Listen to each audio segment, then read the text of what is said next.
April મહિનામાં ગુજરાતમાં junior ક્લાર્કની પરીક્ષા પૂરી થઈ, મે મહિનામાં તલાટીની પરીક્ષા પૂરી થઈ, હમણાં યુપીએસસીની ફાઇનલ પરીક્ષાનું પરિણામ આવ્યું અને યુપીએસસીની પ્રિલિમ પરીક્ષા પણ હમણાં પૂરી થઈ છે. જે પરીક્ષાના પરિણામ બાકી છે એમાં ઉમેદવારો 3 પ્રકારની માનસિક સ્થિતિમાંથી પસાર થતા હોય. કેટલાક ઉમેદવારો એવા છે કે જેમને ખાતરી છે કે પરિણામ આવશે ત્યારે એવું પાસ થશે. કેટલાક એવા હશે કે જેમને એમ છે કે કદાચ પાસ થાય કદાચ ના થાય, એટલે કે બોર્ડર ઉપર છે. અને કેટલાક ઉમેદવારો એવા છે કે જેમને ખાતરી છે અથવા એમણે એવું માની લીધું છે કે આ પરીક્ષામાં એ પાસ નહીં જ થાય. અને આજનો વિડીયો એ વિદ્યાર્થીઓ માટે છે કે જેમના મનની અંદર પરીક્ષામાં પાસ નહીં થાય એની ખાતરી છે, તો એમણે હવે શું કરવું જોઈએ એને ધ્યાનમાં રાખીને આજે આ વિડીયો બનાવી રહ્યો છું. સાથે સાથે હમણાં ગૌણ સેવા પસંદગી મંડળે એમની નવી પરીક્ષા પદ્ધતિ જાહેર કરી છે. એટલે જે લોકરક્ષકની પરીક્ષા આપવા માગે છે એવા ઉમેદવારો પણ ક્યાંક ક્યાંક એવો સવાલ પૂછી રહ્યા છે કે લોકરક્ષકની હવે શું સ્ટાઇલ હશે, શું પરીક્ષા પદ્ધતિ હશે. તો એના વિશે પણ હું છેલ્લે થોડીક વાત કરીશ. જો મને સમય રહેશે તો લોકરક્ષકના કોમન ઉમેદવારો વિશે પણ હું છેલ્લે વાત કરીશ. તો સૌથી પહેલાં તો જે લોકોને પરીક્ષામાં સફળ થવાની શક્યતા જણાતી નથી એવા વિદ્યાર્થીઓ માટેની વાત કરીએ તો પહેલાં તો સૌથી પહેલાં માની ના લઈએ કે આપણે પાસ નહીં થઈએ. એમાં પણ પાસ થવાની શક્યતા રહેતી હોય છે. છતાં પણ અત્યારે તમને એવું છે કે તમે પાસ નથી થવાના તો એક નિરાશા આવે એ સ્વાભાવિક છે. પણ એ નિરાશા કેટલો સમય ચાલે અને એ નિરાશાને આપણે કેવી રીતે હેન્ડલ કરીએ એના આધારે આપણું ભવિષ્ય નક્કી થતું હોય છે. એટલે એ નિરાશામાંથી બહાર કઈ રીતે નીકળવું, બહાર નીકળવાના ઘણા બધા રસ્તા હોઈ શકે. ઘણા બધામાંથી તમે પસાર થઈ રહ્યા હશો, ઘણામાં જાણીને પસાર થઈ રહ્યા હશો અને મોટાભાગે અજાણતા પસાર થઈ રહ્યા હશો. તો એક સામાન્ય રીતે એવું થતું હોય છે કે આપણને પરીક્ષામાં કંઈક ખામી હતી અથવા તો આ બરાબર નહોતું કે અથવા આ બદલાઈ ગયું એવું લાગતું હોય છે. અને આમાંથી હું પણ પસાર થયો છું. મેં અગાઉ વાત કરી છે છતાં રિપીટ કરું કે 12મા ધોરણમાં મારે ડૉક્ટર થવું હતું અને ભૌતિક શાસ્ત્રમાં અમારા ત્યાં એવું પદ્ધતિ હતી કે પહેલાં એક પ્રશ્ન છે, એક પાઠમાંથી પૂછાય, પહેલા પાઠમાંથી, બીજો પાઠ ઓપ્શનમાં આવે, એના વિકલ્પમાં આ અથવા આ, પછી ત્રીજા પાઠના ઓપ્શનમાં ચોથો આવે, એ ચોથું પ્રકરણ આવે. એટલે મેં કેટલાક પ્રકરણો છોડી દીધેલા અને પ્રિલિમ પરીક્ષામાં આ બદલાઈ ગયું પહેલી વાર. અને એ વખતે મેં એવું માની લીધું કે આ તો પ્રિલિમમાં બોગસ પેપર કાઢ્યું છે અને આવું ના થાય, ફાઇનલમાં નહીં જ થાય. અને ફાઇનલમાં એવું જ થયું. અને હું 5 માર્ક્સે 4 કે 5 માર્ક્સે મેડિકલમાં હું રહી ગયો છું. પણ મારા આઈ થિંક બાયોલોજીના કંઈક 65 થી 70ની વચ્ચે ગુણ હતા, કેમિસ્ટ્રીમાં 89 ગુણ હતા અને ભૌતિકમાં માત્ર 54 ગુણ હતા. એટલે જો ભૌતિકશાસ્ત્રમાં મારે સામાન્ય ગુણ પણ આવ્યા હોત તો હું પાસ થઈ જાત. પણ મેં પરીક્ષા પદ્ધતિને જવાબદાર ગણી અને હું પણ એ માનસિક સ્થિતિમાંથી પસાર થયો હતો. હા, એન્જિનિયરિંગમાં આવી ગયો અને પછી હું ભણવા લાગ્યો. શરૂઆતમાં 6 મહિના નિરાશા હતી. પેપરનું મને યાદ છે ત્યાં સુધી થોડોક સમય જ રહેલું કે આ પેપર આવું નીકળ્યું એમ, બરાબર છે. કદાચ એવું પણ થયું હશે કે મેં આ પ્રિલિમમાં જે સિગ્નલ મળ્યો એ નહીં સાંભળ્યો, પણ મને અત્યારે યાદ નથી એટલે એની વાત ના કરું. પણ મારા પોતાના જીવનમાં આવું થયું હતું એવી એક વાત તમને કહું છું. એટલે જો આપણે દોષ કાઢવા હશે તો બીજા કોઈના પણ દોષ નીકળી શકશે. ઇવન હું એમ કહીશ કે આપણા પોતાના પણ દોષ નીકળી શકશે. એટલે બીજાના દોષ કાઢવાથી પણ ફાયદો નહીં થાય, બીજી પદ્ધતિનો દોષ કાઢવાથી પણ ફાયદો નહીં થાય, પોતાનો દોષ કાઢવાથી પણ ફાયદો નહીં થાય. આપણો ફાયદો તો જ થશે કે હવે પછી શું કરવાનું છે એના ઉપર ધ્યાન આપીએ. એટલે એમાંથી આપણે કંઈ શીખવાનું છે તો શીખીને આગળ વધીએ, અથવા તો બીજા વિકલ્પો તપાસવાના છે તો એ તપાસીએ. એટલે હવે પાછળ જે થયું, ભૂતકાળમાં જે કંઈ થયું છે એને વાગોળ્યા કરીએ, એની આજુબાજુ ફર્યા કરીએ તો ભવિષ્ય તરફ આપણે જઈ ના શકીએ. એટલે આપણું હવે ધ્યાન ભવિષ્ય તરફ કેવી રીતે લઈ જવું એની વાત હું અત્યારે કરી રહ્યો છું. એટલે જો દોષારોપણની તમને મનમાં બીજાના દોષ દેખાતા હોય અથવા તો આજુબાજુથી પણ તમને એવા બધા બહુ મળી શકશે. હમણાં યુપીએસસીની પ્રિલિમ પૂરી થઈ એટલે હમણાં એવા વિડીયો ચાલુ થયા છે કે ભાઈ યુપીએસસી છે ને એમાં બેકઅપ શું કરવું, એમ યુપીએસસીમાં પાસ ના થઈએ તો શું કરવું જોઈએ. હવે એ અત્યારે એ વિડીયો એટલા માટે પણ કદાચ થઈ રહ્યા હોય કે મોટાભાગના લોકોને મનમાં એવું છે કે યુપીએસસીનું પેપરો બહુ સારા નહોતા, ખરાબ હતા, અઘરા હતા વગેરે વગેરે. તો એ બધાના મનને એવું કોઈ કહે કે ના ના ખરેખર અઘરા હતા એટલે હવે તમારે તો બીજું કંઈક વિચારી લેવું જોઈએ, એવી વાત કરનારા વિડીયો બહુ સારી રીતે ચાલે તો અત્યારે તો કોમર્સનો જમાનો છે, તમારો વિડીયો જે ચાલે એ જ લોકો મૂકતા હોય છે. એટલે એવું પણ બની શકે કે તમને આજુબાજુથી બહુ જ બધું મળી શકે કે આમાં તમારી કોઈ ભૂલ નથી અથવા તો આ બધું આવું થયું એટલે આવું થાય છે, પણ એ સાચું છે કે ખોટું છે એમાં જવાને બદલે હવે શું કરવું એના ઉપર, એ સાચું પણ હોઈ શકે, હું એમ નથી કહેતો કે સાચું ના પણ હોય, પરીક્ષા પદ્ધતિમાં ભૂલ પણ હોઈ શકે, એ તલાટીમાં જુનિયર ક્લાર્કમાં પણ તમે કાઢી શકો, પણ એ છે કે નહીં એના કરતાં હવે શું કરવું એના ઉપર ધ્યાન આપવાથી મને લાગે છે કે તમને ફાયદો થશે. એટલે એક તો મારે એ કહેવું છે કે સ્પર્ધાત્મક પરીક્ષાઓ બહુ જ અનિશ્ચિત હોય છે, એની અંદર જગ્યાઓ ખૂબ ઓછી હોય છે, સ્પર્ધા ઘણી વધારે હોય છે. એટલે આ પરીક્ષામાં સફળ થનારાની સંખ્યા જૂજ રહેવાની છે, નિષ્ફળ થનારાની સંખ્યા ઓછી રહેવાની છે. તો આમાંથી આપણે શું શીખી શકીએ? આમાંથી એક જ વસ્તુ મને લાગે છે કે શીખવાની છે કે આ પરીક્ષા માટે જી જાન આપી દેવો, પણ એટ ધ સેમ ટાઈમ બીજો કંઈક વિકલ્પ આપણે ચાલુ રાખવો, બલકે આપણે વહેલામાં વહેલી તકે એ કરી લેવો જોઈએ અથવા એ વિકલ્પ આપણા મનની અંદર હોવો જોઈએ. બરાબર. આવા મારી પાસે 3 વિદ્યાર્થીઓ એ સંપર્ક મારો કરેલો છે ભૂતકાળમાં જુદા જુદા સમયે, એના વિશે પણ હું વાત કરીશ. પણ મારે કહેવાનું એ છે કે માત્ર સ્પર્ધાત્મક પરીક્ષા ઉપર મદાર રાખવું નહીં, અને માત્ર તૈયારી, આમાં 2 રીતે કહીશ કે એક તો તૈયારી કદાચ તમે આ સ્પર્ધાત્મક પરીક્ષાઓ માટે અત્યાર સુધી જે ભણ્યા એ દરમિયાન તમે કોઈ તૈયારી ના કરી હોય તો કદાચ તમે શરૂઆતના 6 મહિના આ પરીક્ષાની માત્ર તૈયારી કરો અને પછી તમે બીજી કોઈ પણ નોકરી લઈને તમે સાથે સાથે તૈયારી કરો તો એનાથી તમને 2 ફાયદા થશે.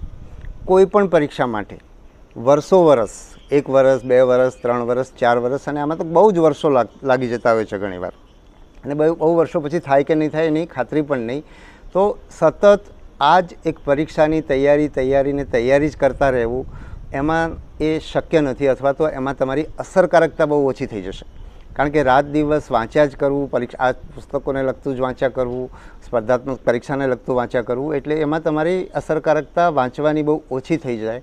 એટલે જો તમે સાથે સાથે બીજું કંઈ કરતા હશો તો તમારો જે સમય વધશે, તમે સવાર સાંજ વાંચતા હશો, તમે તમારા રજાના દિવસે વાંચતા હશો, તો એ બધામાં તમે તમારા સમયનો ઉપયોગ કરતા શીખશો, અને અસરકારક રીતે તૈયારી કઈ રીતે કરવી, કઈ વસ્તુ વાંચવી, વારંવાર પુનરાવર્તન કરવું, અમુક વસ્તુઓ કાઢી જ નાખવી, પરીક્ષાની પદ્ધતિને બરાબર સમજવી, અને ઓછામાં ઓછા પ્રયત્નમાં પરીક્ષા કઈ રીતે સફળ થાય એના ઉપર તમારું ધ્યાન જશે, અને એવું થશે તો તમારી સફળ થવાની શક્યતા વધી જશે.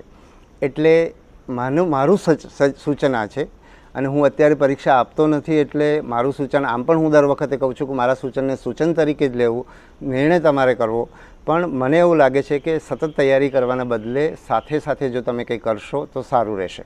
મારી પોતાની વાત કરું તો મેં સિવિલ સર્વિસની તૈયારી શરૂ કરી, નોકરીઓ શોધવાની શરૂ કરી, 2 વર્ષ પછી મને નોકરી મળી ગઈ. તો મેં પહેલાં 2 વર્ષ વગર નોકરીએ તૈયારી કરી, અને મને નોકરી મળી ગયા પછી મેં નોકરીની સાથે સાથે તૈયારી કરી. નોકરીની સાથે તૈયારી કરવાનો ફાયદો એક મેં તમને કીધો. બીજો ફાયદો તમને એ છે કે તમે કોઈ પણ જગ્યાએ કામ કરતા હશો ને તો તમારું વસ્તુઓને સમજવાની આવડત વધશે, તમારો આત્મવિશ્વાસ વધશે. કોઈ પરીક્ષામાં ઇન્ટરવ્યૂ હશે તો ઇન્ટરવ્યૂ આપવામાં પણ તમારી ક્ષમતા વધશે.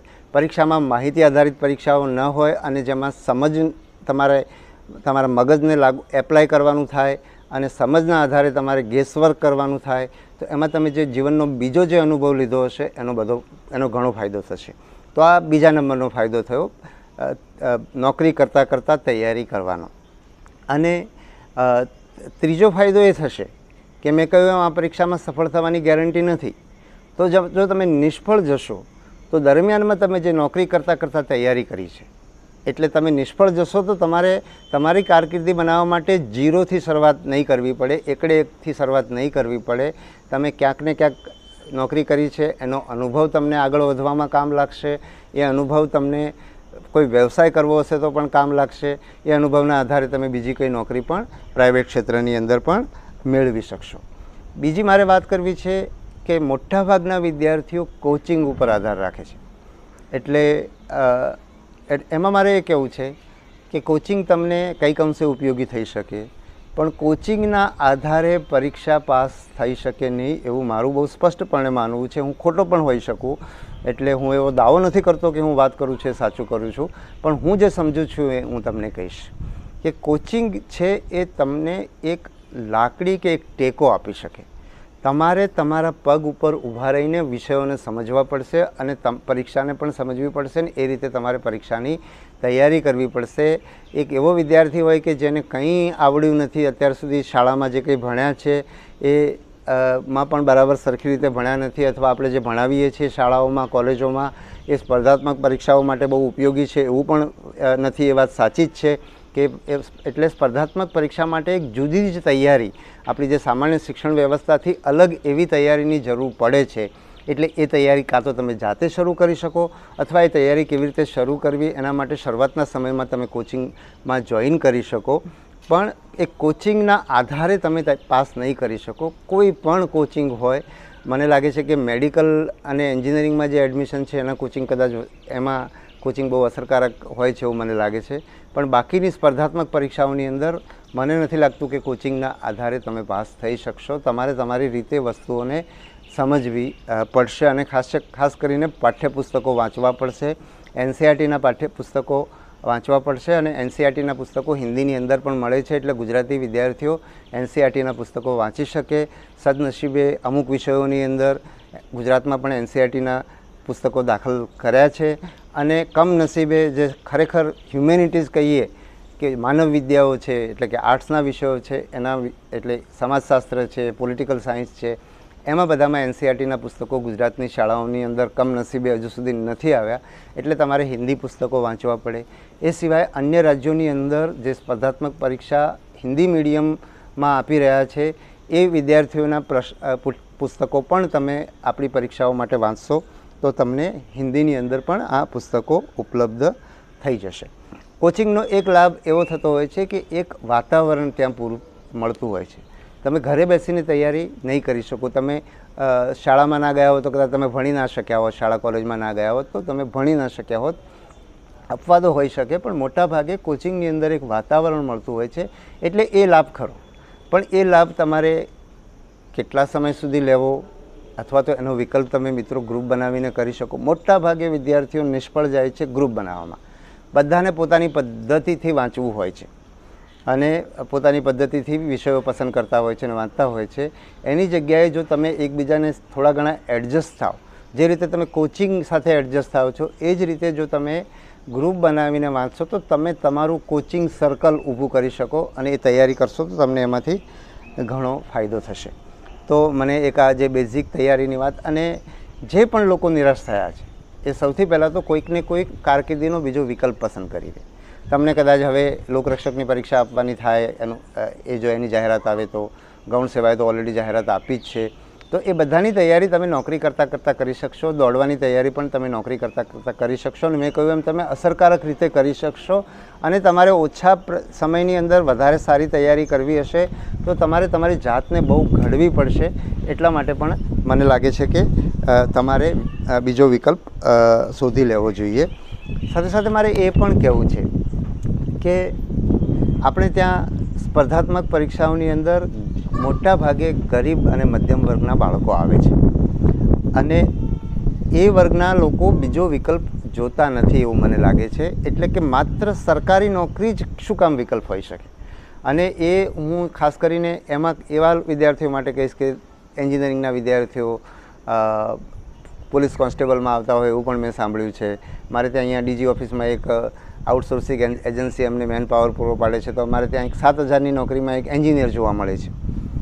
તો ઘણી બધી જગ્યાએ આવા એન્જિનિયરો જોવા મળે છે. હું એમ નથી કહેતો કે તમે સ્પર્ધાત્મક પરીક્ષા ના આપો, તમારો અધિકાર છે ને તમે આપો, પણ સાથે સાથે તમે જો એન્જિનિયર છો તો તમે તમારી એન્જિનિયરિંગનું કામ કરતાં કરતાં જો તમે આપશો તો તમે સ્પર્ધાત્મક પરીક્ષાનું મેં કહ્યું એમ તમે અસરકારક રીતે તૈયારી કરી શકશો. અને જો તમે સ્પર્ધાત્મક પરીક્ષામાં પાસ નહીં થાવ તો તમે એન્જિનિયરિંગમાં જે કામ કર્યું છે એની અંદર તમને વધારે તમારો અનુભવ થઈ ગયો હશે, એ તમને કામ લાગશે. અને સાથે સાથે સ્પર્ધાત્મક પરીક્ષાઓમાં તમે જે શીખ્યા છો, એટલે તમે નોર્મલ એન્જિનિયર કરતાં તમારી પાસે બે વસ્તુ છે. એક નોર્મલ એન્જિનિયર જેટલું તમે ભણ્યા છો, એના જેમ જ તમે ઓફિસમાં કામ કર્યું છે, ફેક્ટરીમાં કામ કર્યું છે અને સાથે સાથે તમે સ્પર્ધાત્મક પરીક્ષા આપવા માટે તમે તૈયારી કરી છે અને એના કારણે તમે તમારા સમયનો સદુપયોગ કર્યો છો. મેં તમને 2 એડવાન્ટેજ કીધા કે એક તમારું એન્જિનિયરિંગ પહેલાંની જેમ જ ભણેલા છો, અનુભવ પણ એની જેમ જ છે, સાથે સાથે તમે સ્પર્ધાત્મક પરીક્ષાની તૈયારી કરી છે, બીજો લાભ. અને ત્રીજો લાભ એ કે તમે તમારા સમયનો સદુપયોગ કર્યો છે અને એના કારણે તમારી જે આવડત ડેવલપ થઈ છે એટલે તમારા સાથી એન્જિનિયર કરતાં તમે ઝડપથી એમાં આગળ નીકળી શકશો.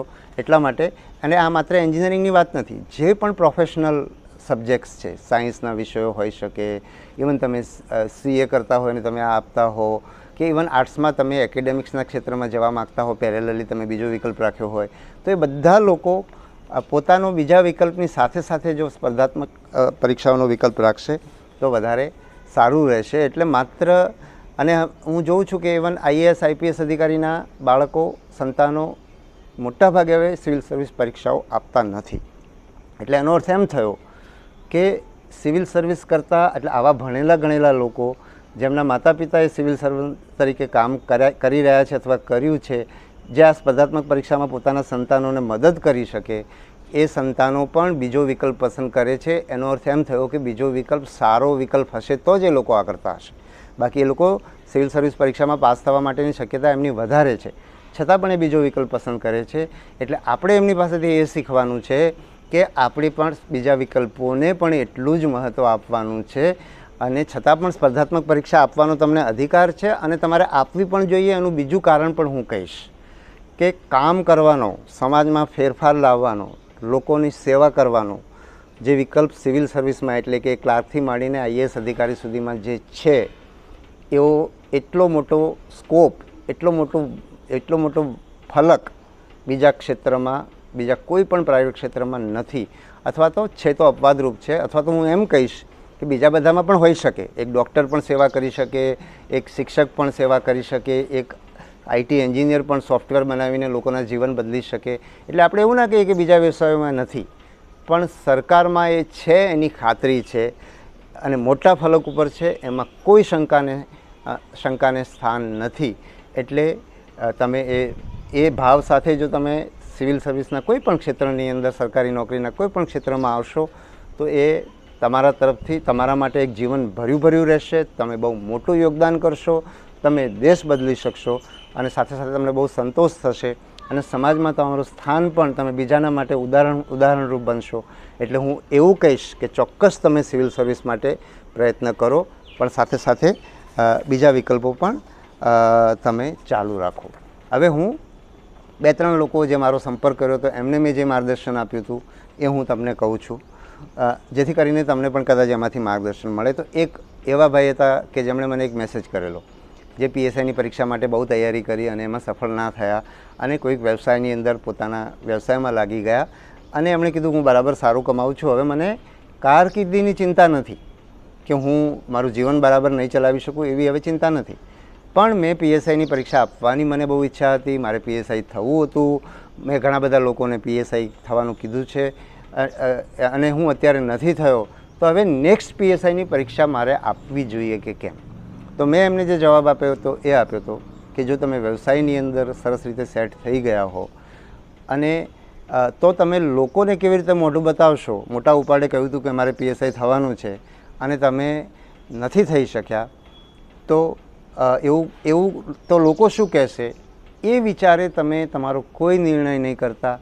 જીવનની એક કારકિર્દીનો નિર્ણય હોય, એ લગ્નનો નિર્ણય હોય કે જીવનનો બીજો કોઈ પણ નિર્ણય હોય, લોકો શું કહેશે એના આધારે નિર્ણય નહીં કરો. અથવા તો એના આધારે તમે નિર્ણય કરશો તો રિમોટ બીજાના હાથમાં રહેશે અને તમે એમના નચાવ્યા નાચ્યા કરશો. એટલે જો આ રીતે તમે કોઈ કારકિર્દી પસંદ કરશો નહીં. એ જ રીતે એક બીજા ભાઈ હતા જેમણે મને એવું કહ્યું હતું કે એ લોકરક્ષકની પરીક્ષામાં નાપાસ થયા હતા, મારી પાસે આવ્યા અને એમણે કીધું કે સાહેબ પરીક્ષા તો તમે સરસ લીધી હતી પણ હું પાસ નહીં થયો. અને એ સરસ લીધી હતી એ કદાચ એમણે મને સારું લગાડવાય કીધું હોય અથવા અંદરથી એવું માનતા હોય, મને ખબર નથી. પણ મેં એમને જે આપ્યું હતું એટલે, અને એ પોતે ઇલેક્ટ્રિકલ એન્જિનિયર હતા, એટલે એમનો પ્રશ્ન એ હતો કે મારે હવે નોકરી કરતાં તૈયારી કરવી જોઈએ કે મારે હું આમાં તૈયારીમાં જ ધ્યાન આપું. તો એમને પણ મેં નોકરી કરતાં કરતાં તૈયારી કરવાનું કહ્યું હતું ને એના કારણો મેં તમને આગળ વિડીયોમાં કીધો છે. હમણાં એક ભાઈ મારી પાસે એવા આવ્યા કે 6-7 વર્ષથી તૈયારી કરે છે, સતત તૈયારી જ કરે છે, બીજી કંઈ વચ્ચે કંઈક એમણે થોડી ઘણી નોકરી કરી હતી, પણ હમણાં એ તૈયારી કરવા માગે છે ને એમની પાસે પૈસા નથી. તો એમને પણ મેં એ જ સલાહ આપી છે કે તમે નોકરી કરતાં કરતાં તૈયારી કરજો. એટલે આ વિડીયો જે લોકોને હવે પછી શું કરવું જોઈએ એના માટે જે વાત કરવાની તે હવે હું અહીંયા પૂરી કરું છું. હવે પરીક્ષાની પદ્ધતિ, તો ગૌણ સેવામાં જે પદ્ધતિ હવે આવી છે એ 2 સ્ટેજ પદ્ધતિ આવી છે. સામાન્ય રીતે આપણી જે પરીક્ષાઓ 1 સ્ટેજ પરીક્ષાઓ થતી હતી એ બહુ મોટી પરીક્ષા હોય એટલે એમાં બહુ બધી વ્યવસ્થા કરવી પડે, અને એ પરીક્ષાઓ આપણે ત્યાં ભૂતકાળમાં એવી ઘટનાઓ બની કે જેમાં પેપર લીક થવાનું કે બીજી કોઈ વસ્તુ થવાના કારણે પરીક્ષા રદ કરવાની થઈ. તો મોટી પરીક્ષામાં જ્યારે એક જ પરીક્ષાથી લોકોનું ભવિષ્ય નક્કી થતું હોય ત્યારે ગરબડ કરનારા લોકો બહુ સક્રિય થઈ જતા હોય છે. એ ધારણાને આધારે હવે મારું એવું માનવું છે કે એ ધારણાના આધારે ગૌણ સેવાએ એવો વિચાર કર્યો છે કે આપણે 2 સ્ટેજમાં પરીક્ષા લેવી. એટલે જે બીજા નંબરની પરીક્ષા છે કે જેમાં સંખ્યા ઘણી ઓછી હોય છે એની અંદર વ્યવસ્થા વધારે સારી રીતે કરી શકાય, કે જેમાં લોકોની એ પરીક્ષામાં પાસ થવું કે ન થવું એના આધારે નોકરી મળે છે. એ પરીક્ષા નાની રહે અને એ પરીક્ષા વધારે અસરકારક રીતે લઈ શકાય. અને જે એના પહેલાંના સ્ટેજની પરીક્ષા છે જેની અંદર બહુ મોટી સંખ્યામાં લોકો ભાગ લે છે પણ એમાં પાસ થવાથી નોકરી મળવાની નથી, એના પછી એક સ્ટેજ છે એટલે એમાં ગરબડ કરનારા તત્વો કદાચ ઓછા સક્રિય થાય. આ ધારણા ઉપર મને લાગે છે કે આ નિર્ણય કરવામાં આવ્યો છે અને બહુ સારો નિર્ણય છે, અને એનો અમલ કર્યા પછી આપણને વધારે એમાંથી શીખવાનું મળશે. પણ બહુ સમજી વિચારીને અત્યારે કર્યો છે ને મને લાગે છે કે એમાં સારા પરિણામ જ આવશે. તો વિદ્યાર્થીઓનો પ્રશ્ન એ હતો કે લોકરક્ષકમાં આવું થશે કે કેમ? તો ફાઇનલી તો સરકાર જ નક્કી કરશે, પણ મને સમજાય છે ત્યાં સુધી હું એવું કહીશ કે આ એક સ્ટેજની પરીક્ષા 2 સ્ટેજવાળી પરીક્ષા કરવા માટે કરવામાં આવી છે. જ્યારે લોકરક્ષક અને પીએસઆઈની પરીક્ષા અત્યારે પણ 2 સ્ટેજની પરીક્ષા છે, એટલે કદાચ એમાં ફેરફાર કરવાની જરૂરિયાત ઊભી નહીં થાય. અને એમાં જે સેકન્ડ સ્ટેજની જે લેખિત પરીક્ષાઓ છે જે આપણા માટે બહુ જોખમી થઈ જાય છે એ પરીક્ષાઓ નાની સંખ્યામાં લેવાની થતી હોય છે, એટલે કદાચ એમાં બહુ ફેરફાર નહીં થાય એવું મારું માનવું છે. પણ અલ્ટિમેટલી એ નિર્ણય સરકારનો છે. હું લોકરક્ષક ભરતી બોર્ડના અધિકારી મતલબ ચેરમેન તરીકે પણ આ વસ્તુ હું કહેતો નથી, કારણ કે કોઈપણ ભરતી બોર્ડે સરકારે તૈયાર કરેલા નિયમોના આધારે પરીક્ષા લેવાની હોય છે. નિયમો એમણે નક્કી નથી કરવાના હોતા, અને નિયમોમાં કોઈ એમનું સૂચન હોય તો ચોક્કસ અમે કરી શકીએ. અને તમને ખ્યાલ હોય તો મેં આપણે ત્યાં જે પેલું જે ફિઝિકલ શારીરિક કસોટીમાંથી ટોપ 8 ગણા કે 15 ગણા લોકોને જ આપણે લોકરક્ષકની લેખિત પરીક્ષા આપવાની જોગવાઈ હતી. એમાં મેં જ સૂચન કર્યું હતું અને સરકારે એ સૂચન સ્વીકાર્યું, અને જે પણ લોકો શારીરિક કસોટીમાં પાસ થઈ જાય છે એ બધા લેખિત કસોટી આપી શકે એવો એક ફેરફાર આપણી ગઈ ભરતીની અંદર થયેલો હતો, ભરતીની જાહેરાત આપતા પૂર્વે. એટલે ભરતી બોર્ડની ટૂંકમાં હું આ વાત ફરી એટલા માટે કહી રહ્યો છું કે હું આ જે વાત કરી રહ્યો છું એ કોઈ આધારભૂત માહિતી નથી. એટલે એના આધારે તમે મતલબ એવી અપેક્ષા નહીં, એટલે એ કોઈ આધારભૂત માહિતી નથી. હું મારી સમજ તમારી સામે રજૂ કરી રહ્યો છું. તમે બધી માહિતીના આધારે તમારો પોતાનો નિર્ણય કરજો. હવે રહી વાત કોમન ઉમેદવારોની, તો કોમન ઉમેદવારોની રજૂઆત એવી છે, એવું હું ઘણીવાર સાંભળું છું કે તમે બધા પરીક્ષા પરિણામો બહુ વહેલા આપી દીધા, એકસાથે આપી દીધા, એટલે અમે બધા રહી ગયા.